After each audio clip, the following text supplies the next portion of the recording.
नमस्कार दोस्तों, आप देख रहे हैं क्राइम स्टोरी। आज की कहानी है एक अरबपति कारोबारी की बहू के कत्ल की, जिसने जांच अधिकारियों को भी हैरान कर दिया था। यूपी की उद्योग नगरी कानपुर उस दिन भी रोज की तरह कारोबार में मशरूफ थी। दोपहर का वक्त था। तभी शहर के एक बड़े कारोबारी के बेटे ने पुलिस को इत्तला दी कि कुछ बाइक सवार बदमाशों ने उन्हें रास्ते में रोककर उनकी पत्नी को कार समेत अगवा कर लिया और उनके साथ मारपीट की। कारोबारी के बेटे ने पुलिस को बताया कि बदमाशों ने इस वारदात को उस वक्त अंजाम दिया जब वे करीब 12:30 बजे अपनी पत्नी ज्योति के साथ होंडा अकॉर्ड कार में सवार होकर कार्निवल नाम के एक रेस्टोरेंट से घर की तरफ वापस लौट रहे थे। पुलिस को इत्तला देने वाला कोई मामूली इंसान नहीं था। वो शहर के अरबपति कारोबारी ओम प्रकाश दासानी का 30 वर्षीय छोटा बेटा पीयूष दासानी था। लिहाजा पूरा पुलिस अमला हरकत में आ गया। शहर भर में पुलिस की गश्त बढ़ा दी गई। पुलिस अब पीयूष की कार और पत्नी ज्योति की तलाश कर रही थी। पीयूष का हाल बहुत बुरा था। वो पांडु नगर में अपने बंगले पर आ चुका था। ज्योति के अगवा हो जाने की खबर पूरे शहर में आग की तरह फैल चुकी थी। दासानी परिवार के आवास पर उनके रिश्तेदार और कारोबारी जुटने लगे थे। पुलिस के तमाम आला अफसर भी मौके पर पहुंच चुके थे। कानपुर के आईजी, डीआईजी और एसएसपी पीयूष से बात करने की कोशिश कर रहे थे। पीयूष का रो रो कर बुरा हाल हुआ जा रहा था। उसने बहुमुश्किल पुलिस को वही बात बताई जो वो पहले इत्तला के तौर पर पुलिस को बता चुका था। पीयूष के मुताबिक इसके बाद उनमें से 3 बदमाश उसकी पत्नी ज्योति को उसी की कार में जबरन बैठाकर वहां से फरार हो गए। जब बदमाश ज्योति को अगवा करके ले जा रहे थे तो उसने ज्योति के मोबाइल पर 2 से 3 बार कॉल किया। तभी किसी ने फोन कॉल रिसीव की। दूसरी तरफ से ज्योति की तेज आवाज आ रही थी। वो बचाओ बचाओ चिल्ला रही थी।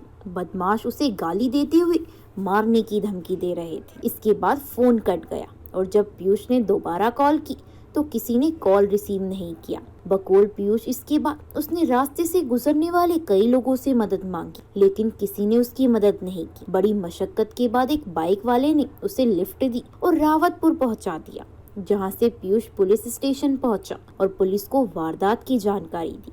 इसी बीच उसने पिता और भाई को फोन पर घटना के बारे में बताया। जब पुलिस के तीनों बड़े अधिकारियों के सामने पीयूष का बयान दर्ज किया जा रहा था, ठीक उसी वक्त यानी करीब दोपहर के 1:30 बजे पुलिस ने कानपुर के पनकी इलाके से पीयूष की होंडा अकॉर्ड कार बरामद करी। उस कार के अंदर ज्योति भी मौजूद थी, लेकिन जिंदा नहीं, मुर्दा।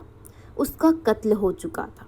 उसकी लाश खून से सनी हुई थी। उसका जिस्म किसी तेजधार हथियार से गोदा गया था। कार में इस कदर खून फैला था कि ज्योति के कपड़ों का रंग भी पहचान में नहीं आ रहा था। ये खबर मिलते ही पीयूष दासानी के घर पर कोहराम मच गया। पूरे शहर को पता चल चुका कि अरबपति कारोबारी की बहू का बेरहमी से कत्ल कर दिया गया है। पुलिस के तमाम बड़े अफसरान मौकाए वारदात की तरफ रवाना हो चुके थे। अब पुलिस के सारे बड़े अधिकारी उस जगह पहुंच चुके थे जहां से पीयूष की कार और उसकी पत्नी की लाश बरामद की गई थी। पुलिस ने फॉरेंसिक टीम को भी मौके पर बुला लिया। कार और आसपास के इलाके में आरोपियों के सुराग तलाश किए जा रहे थे। पुलिस के अब पीयूष के बयान मौजूद थे, साथ ही उसकी कार और पत्नी की लाश भी बरामद हो चुकी थी। लेकिन कातिल और कत्ल की वजह अभी तक पुलिस के लिए पहली ही थी। पोस्टमार्टम में पता चला कि ज्योति का कत्ल किसी चाकूनुमा तेजधार हथियार से किया गया था। उसके जिस्म पर चाकू से गोदे जाने की 1 नहीं 2 नहीं बल्कि 17 निशान थे। यानी कातिल किसी भी हाल में ज्योति को जिंदा नहीं छोड़ना चाहता था। लिहाजा उस पर एक के बाद एक 17 बार वार किए गए थे, या यूं कहे कि उसके जिस्म को छलनी कर दिया गया। हर तरफ से खून रिसक कर जमता जा रहा था। अभी तक पुलिस की हाथ इस मामले में कुछ नहीं लगा। पीयूष और उसका परिवार भी पोस्टमार्टम केंद्र पहुंच चुका था। इस दौरान कुछ पुलिस अफसरों ने गौर किया कि वारदात के वक्त और पोस्टमार्टम के समय पीयूष ने अलग अलग टी शर्ट पहन रखी थी। इसी दौरान पुलिस ने उस रेस्टोरेंट की सीसीटीवी कैमरा फुटेज भी खंगाली, जहां वारदात से पहले पीयूष अपनी पत्नी ज्योति के साथ खाना खाने के लिए गए थे। फुटेज देखने पर पुलिस को एक अजीब सी बात देखने को मिली। पुलिस ने पाया कि पीयूष और ज्योति वहाँ खाना तो साथ बैठकर खा रहे थे, लेकिन दोनों के बीच बिल्कुल भी बातचीत नहीं हो रही थी। इस दौरान पीयूष लगातार किसी से फोन पर बातें कर रहा था, तो पुलिस का सीधा शक गया पीयूष की तरफ और पुलिस ने पीयूष की कॉल डिटेल निकलवाई। कॉल डिटेल में पुलिस को एक नंबर मिला जिस पर वो घंटों बातें किया करता था। पुलिस ने उस नंबर की छानबीन की तो पता चला कि वो नंबर किसी मनीषा मखीजा नाम की लड़की का था। पुलिस ने ये भी पाया कि वारदात के दिन पीयूष और उस लड़की ने कॉल्स के अलावा एक दूसरे को 150 मैसेज किए थे। पीयूष की पिछले कई दिनों में सैकड़ों बार उससे बातचीत हुई थी। फिर मनीषा मखीजा की कुंडली खंगाली गई तो पता चला कि मनीषा एक पान मसाला कंपनी के मालिक हरीश मखीजा की बेटी है, जो पीयूष की बिस्कुट कंपनी के बड़े डीलर भी थे। पुलिस को पूरा मामला समझ आने लगा था। तस्वीर साफ होती जा रही थी। पुलिस का शक सही साबित होता जा रहा था। ज्योति के कत्ल की वारदात को 4 दिन बीत चुके थे। पुलिस के पास अहम सुराग भी मौजूद थे, लिहाजा पुलिस ने बिना देर किए अरबपति कारोबारी के बेटे पीयूष को गिरफ्तार कर लिया।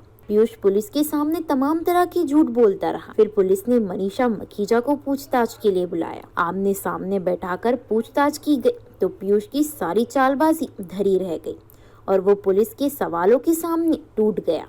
उसने अपना गुनाह कबूल कर लिया।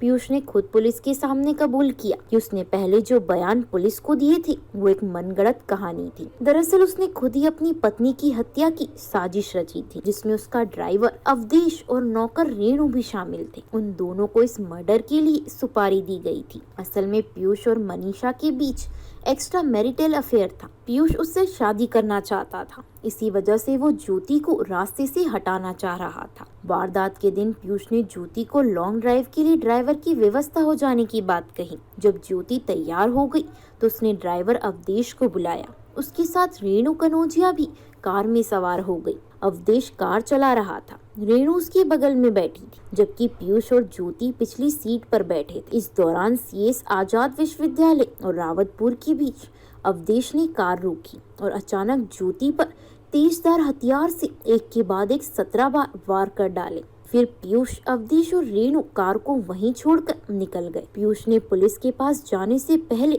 सारे सबूत मिटा दिए थे, लेकिन कहते हैं ना, अपराधी कितना ही शातिर क्यों ना हो, एक ना एक दिन पुलिस के चंगुल में फंस ही जाता है। ऐसे ही जुर्म की दास्तान की कहानी सुनने के लिए हमारे चैनल क्राइम स्टोरी को सब्सक्राइब कर लें। धन्यवाद।